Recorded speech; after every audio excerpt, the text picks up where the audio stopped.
Hi, ഇന്ന് നമുക്ക് capital budgeting decision മേക്കിങ്ങിലെ ഒരു ഫിനാൻഷ്യൽ മോഡലിംഗ് അതുപോലെ തന്നെ റിസ്ക് അസസ്മെൻറ്റ് പ്രൊസീജിയറായ സെൻസിറ്റീവ് അനാലിസിസ് എന്താണെന്ന് മനസ്സിലാക്കാൻ നോക്കാം. ഇത് CA ഫൈനലിലെ അഡ്വാൻസ് മാനേജ്മെൻറ്റ് സ്റ്റഡീസിൽ ചാപ്റ്റർ 3 വരുന്ന ഒരു പോർഷനാണ്. It's very interesting. നമുക്ക് സെൻസിറ്റീവ് അനാലിസിസിൽ എന്താണ് പ്രതിപാദിക്കാൻ ശ്രമിക്കുന്നതെന്ന് നോക്കാം. അതായത് ഒരു ഔട്ട്പുട്ട് ഉണ്ട്. ഒരു ഔട്ട്പുട്ട് വരണമെങ്കിൽ കുറച്ച് അധികം വേരിയബിൾസ് കൂടിയിട്ടാവണം ഒരു ഔട്ട്പുട്ട് ഉണ്ടാവുന്നത്. Say let's call this variable 1, variable 2, variable 3 and variable 4. So ഇതൊരു സ്റ്റാൻഡേർഡ് ഔട്ട്പുട്ടായിട്ട് വിചാരിക്കാം.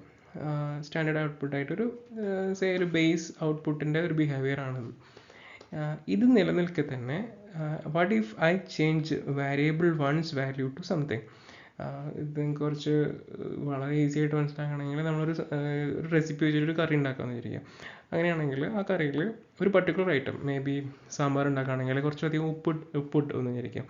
ഉപ്പിട്ടിട്ട് എന്ത് സംഭവിക്കും? അപ്പോൾ ഒരു പരിധിയിൽ കൂടുതലായിട്ടുണ്ടെങ്കിൽ ഒബ്വിയസ്ലി അതിൻ്റെ ഔട്ട്പുട്ടിനെ സ്വാധീനിക്കും. അതായത് സാമ്പാർ കുറേ അധികം കഴിക്കാൻ പറ്റാത്ത അവസ്ഥയിൽ വരെ എത്താം. അപ്പോൾ അതുപോലെ തന്നെ ഓരോ അറ്റ് എ ടൈം ഒരു വേരിയബിളിലും ചേഞ്ച് ചെയ്തുകൊണ്ട് ഔട്ട്പുട്ടിൽ എന്തൊക്കെ മാറ്റമാണ് വരുന്നതെന്ന് നമ്മൾ അനലൈസ് ചെയ്യുന്നത്. അപ്പോൾ ഒരു വാല്യൂവിനെ വേറൊരു വാല്യൂ ആയിട്ട് കമ്പയർ ചെയ്യണമെങ്കിൽ എപ്പോഴും ഒരു ബേസ് വാല്യൂ ഉണ്ടാവും. ഇപ്പോൾ നമ്മൾ ഇൻഫ്ലേഷനൊക്കെ പറയില്ലേ, ഇൻഫ്ലേഷൻ 2002 നിന്ന് നോക്കുമ്പോൾ ഇപ്പോൾ ഇത്രയധികം കൂടി എന്ന് പറയുമ്പോൾ അതിനടുത്ത് 2002 ബേസിനാണിത്. ബേസ് ആയിട്ട് ഒരെണ്ണം വെക്കും. അതിൽ നിന്ന് ആ ഒരു ഐഡിയൽ സെനാരിയോന്ന് if I change variable 1, variable 2, variable 3, അതായത് ഉപ്പ്, പുളി, ഇത് ഓരോ സാധനങ്ങൾ ഓരോ ഐറ്റം സിംഗിളായിട്ട് നമ്മൾ മാറ്റുകയാണെങ്കിൽ ഔട്ട്പുട്ടിൽ അത് എന്ത് മാറ്റമാണ് ഉണ്ടാക്കുക എന്നുള്ളതാണ് സെൻസിറ്റീവ് അനാലിസിസിൽ എന്താ പറയുക ഐഡൻറ്റിഫൈ ചെയ്യാൻ ശ്രമിക്കുന്നത്. ഇത് കുറച്ചും കൂടി കോംപ്ലക്സ് ആയിട്ടൊരു ഇൻവെസ്റ്റ്മെൻറ്റ് എൻവയറമെൻറ്റിലാണ് നമ്മൾ ചിന്തിക്കുന്നതെന്ന് ആലോചിക്കാം. പക്ഷേ ഇതിൻ്റെ ഒരു കോർ കൺസെപ്റ്റ് ഏകദേശം ഇതിനോട് എന്താ പറയുക യോജിച്ച് നിൽക്കുന്ന രീതിയിലാണ് ഇതിന് പോകുന്നത്. വൺസ് ഇത് മനസ്സിലാക്കി കഴിഞ്ഞാൽ നമുക്കിത് ചെയ്തു തീർക്കാനായിട്ട് കുറച്ചും കൂടി എളുപ്പമുണ്ടാവും.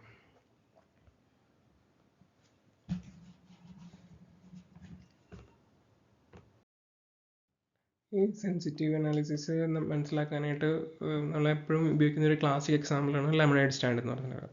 ആ ലെമണേഡ് സ്റ്റാൻഡ് വെച്ചിട്ട് നമുക്ക് തുടങ്ങാം. ജസ്റ്റ് ആ ഒരു സാമ്പാറോ അല്ലെങ്കിൽ ഒരു റെസിപ്പി എന്നുള്ളൊരു മോഡൽ വെച്ചിട്ട് സ്റ്റാർട്ട് ചെയ്യാം. ഇനി പതുക്കെ നമുക്കതിലേക്ക് കുറച്ചും കൂടി കോംപ്ലക്സിറ്റീസ് കൊണ്ടുവരാം. അപ്പോൾ നമുക്ക് പതുക്കെ ബിൽഡ് ചെയ്ത് അവസാനം സെൻസിറ്റീവ് അനാലിസിസിൽ എത്തിക്കാം. അപ്പോൾ നമുക്ക് ലെമണേഡ് സ്റ്റാൻഡിൻ്റെ എക്സാമ്പിൾ, ലെമണേഡ് സ്റ്റാൻഡ് എന്ന് പറഞ്ഞാൽ ഒന്നുമില്ല, നാരങ്ങ വെള്ളം വെക്കുന്നൊരു എന്താ പറയുക ഒരു സ്റ്റാൻഡ് എന്നുള്ള രീതിയിൽ. If you have seen movies or cartoons, you must have seen this thing in most movies. It will be there, especially Hollywood. So let's start that. So ഒരു ലെമണേഡ് സ്റ്റാൻഡിൽ എന്താ നമ്മൾ വെക്കുന്നത്? ലെമണേഡ് ആയിരിക്കും വെക്കുന്നത്. അപ്പോൾ ലെമണേഡ് ഉണ്ടാക്കാനായിട്ട് എന്തൊക്കെ വേണ്ടി വരും? ലെമൺ വേണം, ഷുഗർ വേണം, വാട്ടർ വേണം. നമുക്ക് അതിൻ്റെ എല്ലാത്തിൻ്റെയും ഒരു കോസ്റ്റ് എന്ന് പറയുന്നത് 50 രൂപയാണെന്ന് വിചാരിക്കാം. ഒരാഴ്ച ലെമണേഡ് ഉണ്ടാക്കണമെങ്കിൽ നമുക്കൊരു 50 രൂപ കോസ്റ്റ് എന്ന് വിചാരിക്കാം. ജസ്റ്റ് ഒരു റാൻഡം ഫിഗേഴ്സാണ്, but for the sake of understanding നമുക്ക് ഇതെങ്ങനെ വിചാരിക്കാം. അതുപോലെ തന്നെ നമ്മളിത് വിൽക്കാൻ പോകുന്ന price what we are expecting to sell is 10 rupees and ആഴ്ചയിൽ ഒരു 10 എണ്ണം നമ്മൾ വിൽക്കാമെന്ന് വിചാരിക്കുന്നു. അങ്ങനെയാണെങ്കിൽ ഒരു മാസം ഇത് പ്ലാൻ ഔട്ട് ചെയ്യാമെന്നിരിക്കും. ഒരു 4 weeks ഉള്ള ഒരു മന്തിൻ്റെ പ്ലാൻ ഔട്ട് ചെയ്യുകയാണെങ്കിൽ എങ്ങനെയായിരിക്കും? ഞാൻ ഫസ്റ്റ് വീക്ക് 10 ക്വാണ്ടിറ്റി വിൽക്കുന്നു. അത് എത്ര പ്രൈസിന് വിൽക്കുന്നത്? 10 രൂപയ്ക്ക് വിൽക്കുന്നു. And I'm making 100 rupees, and obviously my cost is 50 rupees, and I'm making a 50 rupees profit. Oh, it's really good. ഇനി പക്ഷേ ഇത് ഒരു ഐഡിയൽ സിറ്റുവേഷൻ മാത്രമാണ്. നാളെ നെക്സ്റ്റ് വീക്കിൽ ഞാൻ എക്സ്പെക്റ്റേഷൻ എൻ്റെ ഒരു പ്രതീക്ഷ എന്താ, ഇതേമാതിരി തന്നെ കണ്ടിന്യൂ ചെയ്ത് പോകും. So I will be making every week 50 rupees.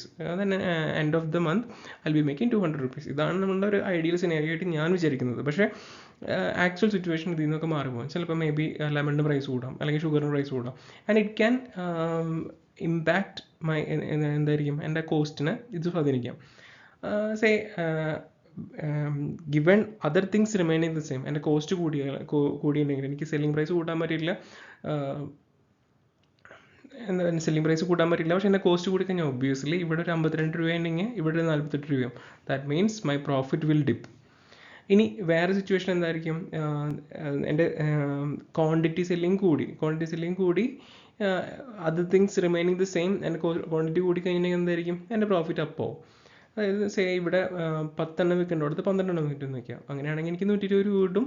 120 നിന്ന് still my cost remaining the same, 120 - 50, I will be making 70 rupees. That means my profit will be up.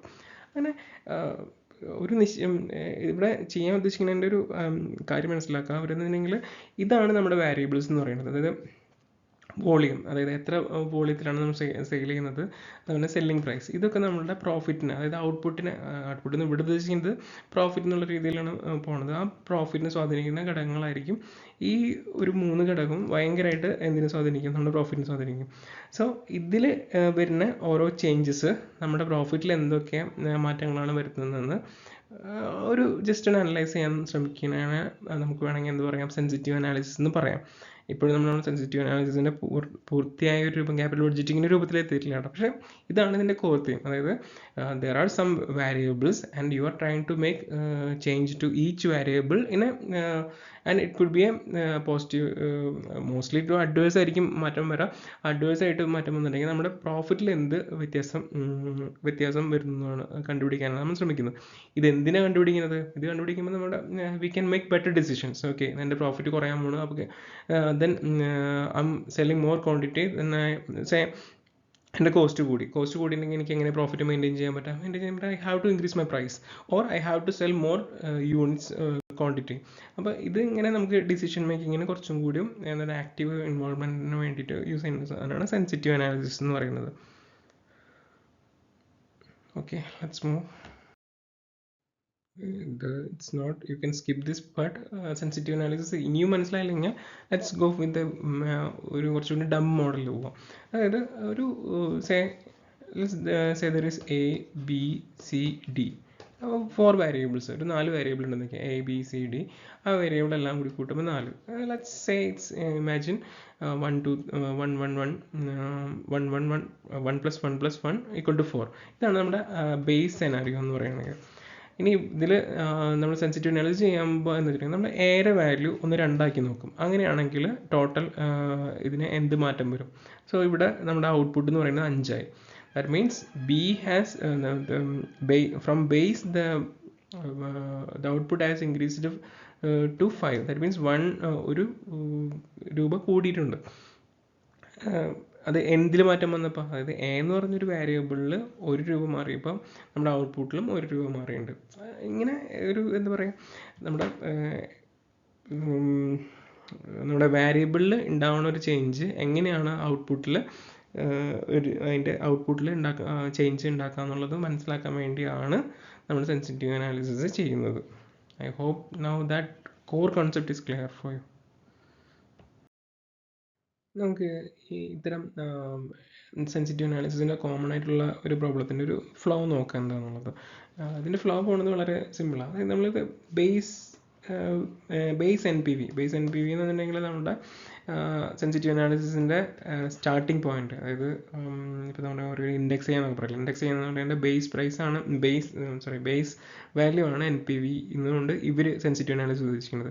അപ്പോൾ ഇത് അറൈവ് ചെയ്യുക എന്നുള്ളതാണ് ഫസ്റ്റ് കാര്യം. ഇത് അറൈവ് ചെയ്യണമെങ്കിൽ ഒബ്വിയസ്ലി നമുക്ക് നെറ്റ് ക്യാഷ് ഫ്ലോ കണ്ടുപിടിക്കേണ്ടി വരും, ഇനീഷ്യൽ ഇൻവെസ്റ്റ്മെൻറ്റ് കണ്ടുപിടിക്കേണ്ടി വരും. ഇതൊക്കെ നോർമലി ക്വസ്റ്റ്യൻസിൻ്റെ ഉള്ളിൽ തന്നെ ഉണ്ടാവും. സോ വൺസ് NPV അറൈവ് ചെയ്തിട്ടുണ്ടെങ്കിൽ പിന്നെ ചെയ്യേണ്ട കാര്യം എന്താണെന്ന് വെച്ചിട്ടുണ്ടെങ്കിൽ നമ്മുടെ NPV കാൽക്കുലേറ്റ് ചെയ്യാൻ യൂസ് ചെയ്യുന്ന എന്താ പറയുക, NPV അല്ല, ക്യാഷ് ഫ്ലോ കാൽക്കുലേറ്റ് ചെയ്യാൻ യൂസ് ചെയ്യുന്ന നമ്മുടെ ഫാക്ടേഴ്സ് ഉണ്ട്. എന്ത് വേരിയബിൾസ് ഉണ്ട്. ആ വേരിയബിൾസിൽ ചേഞ്ചസ് വരുത്തിയിട്ട് നമുക്ക് ഈ വേരിയബിൾസിൻ്റെ കാര്യം മനസ്സിലാക്കാനും ഒബ്വിയസ്ലി നമ്മുടെ ആ പ്രോബ്ലത്തിൽ ഉണ്ടാവും. അതായത് എങ്ങനെയാണോ നമ്മൾ ക്യാഷ് ഫ്ലോയിൽ അറൈവ് ചെയ്യുന്നത്. ക്യാഷ് ഫ്ലോയിൽ നോർമലായി നമ്മൾ അറൈവ് ചെയ്യുക sales minus VC variable cost, contribution കിട്ടും. കോൺട്രിബ്യൂഷനിൽ നിന്ന് ഫിക്സഡ് കോസ്റ്റ് വെച്ചിട്ടുണ്ടെങ്കിൽ നമുക്ക് കോൺട്രിബ്യൂഷൻ പെർ യൂണിറ്റ് കിട്ടും. ഈ contribution per unit into volume. അപ്പോൾ ഇതിൽ ഈ വോളിയം ചേഞ്ച് ചെയ്യാൻ പറയാം നമ്മളോട്, അതുപോലെ തന്നെ വേരിയബിൾ കോസ്റ്റിൽ ചേഞ്ച് ചെയ്യാൻ പറയാം, അതുപോലെ തന്നെ ഫിക്സഡ് കോസ്റ്റിലും ചേഞ്ച് ചെയ്യാൻ പറയാം. ഈവൻ സെയിൽസ് വാല്യൂയിലും സെയിൽസിലും ചേഞ്ച് പറയാൻ ചാൻസ് ഉണ്ട്. അതുപോലെ തന്നെ നമുക്ക് വേറൊരു കാര്യം ചേഞ്ച് പറയാൻ ചാൻസ് ഉണ്ട്, ഇനീഷ്യൽ ഇൻവെസ്റ്റ്മെൻറ്റ്. ഇവിടെ കിട്ടുന്ന ക്യാഷ് ഫ്ലോ നമ്മൾ എവിടെ നിന്ന് അതിൽ നിന്ന് മൈനസ് ചെയ്യുന്നത് ആരെയാ? ഇനീഷ്യൽ ഇൻവെസ്റ്റ്മെൻ്റ് ആണ്. അപ്പോൾ ആ ഇനീഷ്യൽ ഇൻവെസ്റ്റ്മെൻറ്റിനും ചേഞ്ച് ചെയ്യാം. അപ്പോൾ ഈ എല്ലാ വേരിയബിൾസിനും ഇവർ ഓരോ ടൈപ്പ് എന്താ പറയുക ചേഞ്ച് വരുത്താൻ പറയും. അപ്പോൾ ആ ചേഞ്ച് വരുത്തുന്നതനുസരിച്ച് നമ്മളുടെ NPV യിൽ എന്ത് മാറ്റം വരും എന്നുള്ളതാണ് നമ്മളിതിൽ കണ്ടു.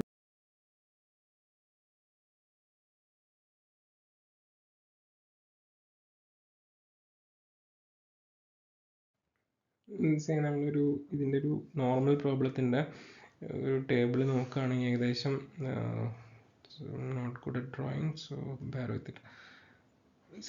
Sales less variable cost, we got contribution കഴിഞ്ഞാൽ നമുക്ക് കിട്ടുന്നത് എന്താണ്? കോൺട്രിബ്യൂഷൻ കഴിഞ്ഞാൽ അതിൽ നിന്ന് FC പോയി കഴിഞ്ഞാൽ നമുക്ക് net profit or contribution per unit into volume. That means our cash inflow കിട്ടി. Cash inflow multiplied by PV factor for how many years? 1, 2, 3 എന്നുള്ളത് കിട്ടി കഴിഞ്ഞിട്ടുണ്ടെങ്കിൽ നമ്മുടെ എന്ത് കിട്ടി? PV factor മൾട്ടിപ്ലൈ ചെയ്ത് കഴിഞ്ഞാൽ നമ്മുടെ cash flow for the life of the asset കിട്ടി. അതിൽ നിന്ന് ഇനീഷ്യൽ ഇൻവെസ്റ്റ്മെൻറ്റ് കുറച്ച് കഴിഞ്ഞാൽ നമ്മുടെ NPV കിട്ടി. ഇതാണ് നമ്മുടെ പ്രൈമറി ബേസ് എന്ന് പറഞ്ഞ എന്ത് നമ്മളുടെ ബേസ് വാല്യൂ NPV എന്ന് പറയുന്നത് ഇതാണ്. ഇനി ഇതെന്താ ചെയ്യുന്നത് വെച്ചിട്ടുണ്ടെങ്കിൽ നമ്മൾ ഇതിൽ ക്വസ്റ്റ്യനിൽ പറഞ്ഞ മാതിരി സെയിൽസ് മാറ്റി വെക്കും, ചിലപ്പോൾ VC മാറ്റി വെക്കും. പക്ഷേ ഇതിലൊരു കാര്യമുള്ളത്, അറ്റ് എ ടൈം നമ്മൾ ഏതെങ്കിലും ഒരു വാല്യൂ ചേഞ്ച് ആവുള്ളൂ. അതാണ് ഈ സെൻസിറ്റീവ് അനാലിസിസിൻ്റെ ഒരു എന്താ പറയുക ഒരു നെഗറ്റീവ് എന്നും പറയുകയാണെങ്കിൽ ഇറ്റ് ഓൺലി എന്താ പറയുക സെൻസിറ്റീവ് അനാലിസിസ് അറിയാൻ ശ്രമിക്കുന്നത് അറ്റ് എ ടൈം ഒരു വാല്യൂ ചേഞ്ച് ചെയ്തിട്ട് ദെൻ ആ വാല്യൂവിൽ ചേഞ്ച് ഉണ്ടാവുന്നത് നമ്മുടെ NPV യിൽ എങ്ങനെ ബാധിക്കുന്നു. അപ്പോൾ നമ്മുടെ ബേസ് NPV യിൽ നമുക്കൊരു NPV കിട്ടി.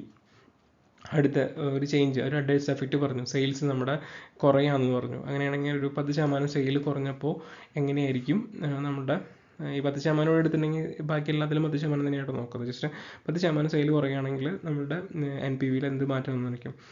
അപ്പോൾ ആ ഒരു മാറ്റം വന്ന NPV ആണ് ഇവിടെ NPV 1 എന്ന് പറഞ്ഞിട്ടുള്ളത്, അല്ലെങ്കിൽ റിവൈസ്ഡ് NPV എന്ന് വേണമെങ്കിൽ പറയാം. അപ്പോൾ ഇതാണ് നമ്മുടെ സെൻസിറ്റീവ് അനാലിസിൻ്റെ സ്റ്റാർട്ടിങ്. ഇതേമാതിരി നമ്മൾ എല്ലാ വേരിയബിൾസും ചേഞ്ച് ചെയ്ത് കാൽക്കുലേറ്റ് ചെയ്യും. അപ്പോൾ നമുക്ക് അടുത്ത റിവൈസ്ഡ് കിട്ടും. ഇങ്ങനെ കിട്ടിക്കഴിഞ്ഞിട്ടുണ്ടെങ്കിൽ നമ്മൾ അടുത്ത കാര്യം നോക്കാം. പിന്നെ ഇതിപ്പോൾ നമ്മുടെ റിവൈസ്ഡ് NPV ന്ന് എത്രത്തോളം മാറി, ചേഞ്ച് എത്രയുണ്ടെന്നുള്ളത്. ഈ 10% ചേഞ്ച് ഇവിടെ എത്ര ശതമാനം ചേഞ്ച് ഉണ്ടാക്കി എന്നുള്ളതാണ്.